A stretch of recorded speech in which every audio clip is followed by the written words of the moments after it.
Sometimes people don't realize how profound the quiet changes in their lives can be, and that's how the story of our marriage began. We spent 40 years together with Josie, through sickness and health. We raised our children, Christine and Leo, and once had shared dreams, but as the years passed, those bonds began to fray. It was hard to accept it, and maybe I chose to close my eyes and dive into my story. If you don't want your life to be like mine, subscribe to my channel and learn real lessons from the real stories we share every day. Just like my story, please share your thoughts on the shocking truth I experienced in the comments, and show your support by giving a like. Now that you've subscribed, and let us delve deeper into my story. Life had become a simple routine. I spent all my time on the golf course, while Josie seemed to be obsessed with the household chores. Her energy had always been fascinating, but recently something had disappeared from her face. Something was missing, but I didn't know what. Maybe it was easier to ignore it. That morning, a golf tournament was canceled due to rain. I went home early, without notified. I didn't know what to expect, but everything I saw made me think that 40 years of marriage were heading for the rocks. I opened the door and there was silence. I didn't call Josie's name. I don't know why. Maybe I just wanted to believe that everything was okay. But then my gaze found Josie. She was standing in the living room in a pink silk dressing gown, next to a much younger man than me. There was a moment of silence when they noticed me, and my gaze locked onto Josie.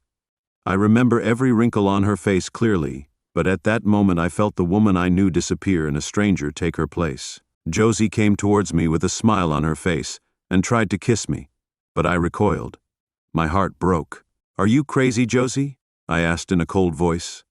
"I can only imagine where your lips have been. But I don't want to know." Josie's expression changed slightly. Her cheerful demeanor had turned into one of timidity. "Ray, this is Luke," she said, her voice shaking but still trying to sound convincing. Luke strode confidently over, put his hand on my shoulder, and at that moment, a wave of anger exploded inside me. But instead of losing control, I walked out of the house. I shouted, "If I ever see you again, it will be the last time." Luke's smug smile disappeared, and he muttered something, then walked towards the door and left quickly. I locked him out, but the real enemy was still inside. Josie seemed oblivious to the gravity of what had just happened. "You were rude," she said calmly. "I was rude?" I shouted, "when I caught you in the living room with another man. I was the one who was rude, Josie." Josie's face was expressionless. "Ray." She tried to put a hand on my shoulder, but I pushed it away. "Listen to me. Things aren't what you think." "Explain then," I demanded, as if my whole life depended on her answer. Josie took a deep breath and her gaze fell to the floor. "Ray, I don't know what to do. Luke, he's just a friend, but something's happened between us." The words echoed in my head. Such a simple sentence. Ruined a year marriage. "How long has it been?" I asked her in a cold tone, observing every movement she made. After a few months, she replied as if that would make things better. "He only comes over when you go golfing. We spend a little time together, and then he leaves. I didn't think it would affect you. You didn't think it would affect me." Those words completely destroyed something inside me. As if I didn't exist. As if my feelings, my existence. "So you told me." And I said it with a trembling voice, but calmly, "that you chose to share your life with a stranger just because I play golf. And that doesn't bother you." Josie's eyes seemed on the verge of tears, but that didn't move me. "Ray, I don't think this will hurt you. And I also have my needs, but this marriage is still important to me. Very important," I said with a bitter smile. "I may not have noticed that you changed the sheets every Saturday. But I'm not an idiot. Josie, how can you belittle me like this?" At that moment, I wanted to leave the room. But before I did, I said my final words. "Josie, it's over between us. No, I don't care about golf, but I can't continue with this marriage." Josie's face froze. This woman had shared my bed for many years and had shared the biggest secrets of my life with me. But now she was standing in front of me, becoming my opponent. I went into my room, walked into the bathroom and let the water fall on me, hoping it would wash away my anger, but it didn't help. Not even the hot water could melt the ice in my heart. I dried my hair with a towel and looked at myself in the mirror. A tired man stood there. My eyes were old, my shoulders drooped. But what was more painful than that was the wound in the depths of my soul. Josie felt that something was missing in our marriage, but she never told me. Instead, she used someone else to fill the void.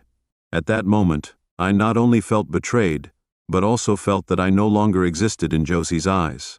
I had become a shadow, no longer part of her life. The next day, when I was getting ready for the family gathering on National Day, Josie acted as if nothing had happened. She smiled and busied herself preparing for the guests. The air in the house was heavy, and it was hard to breathe, but I decided that for the sake of my children and grandchildren, I would go along with the barbecue at the bar. I was amazed at Josie's composure, as if nothing had happened, joking and laughing with the rest of the family. I thought I could get through it, but at the end of the party, when we sat around the table for the family talk, everything fell apart. Christine spoke first. "Dad, we need to talk about Mum." She said it in a strangely accusatory tone, talking about your mum, talking about the things I asked about, and it felt a little bit wrong, but I never thought anything would happen.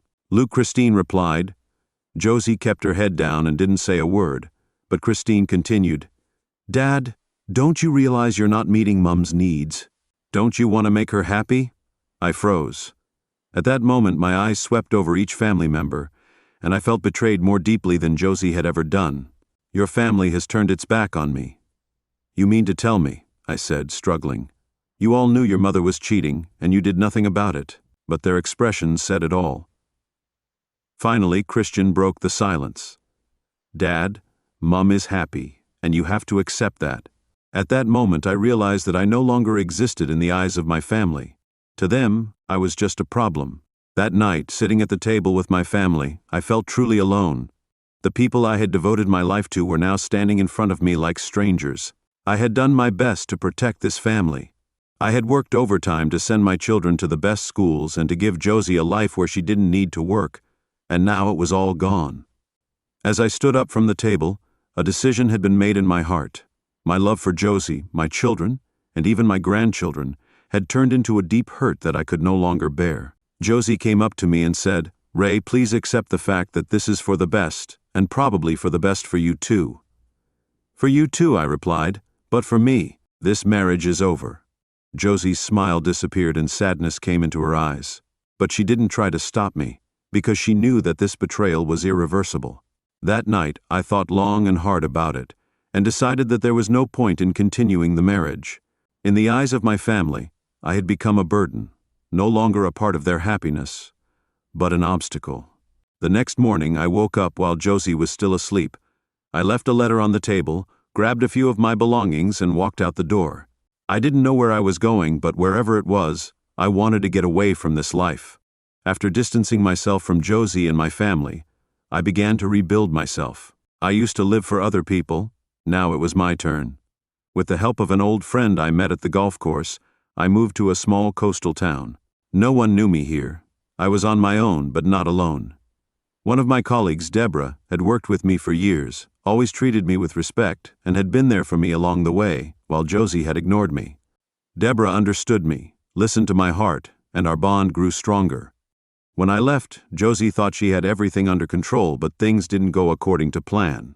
Soon after Josie's young lover embarked on another adventure, Luke didn't want to share his comfortable life with her. Finding herself alone, she was filled with remorse. The children also began to realize the consequences of their support for their mother. Christine's marriage was in jeopardy. Eric is increasingly suspicious, and Christiane's defense of her mother strains their relationship. Leo and Rebecca choose to distance themselves. Josie has lost everything, but there is no turning back.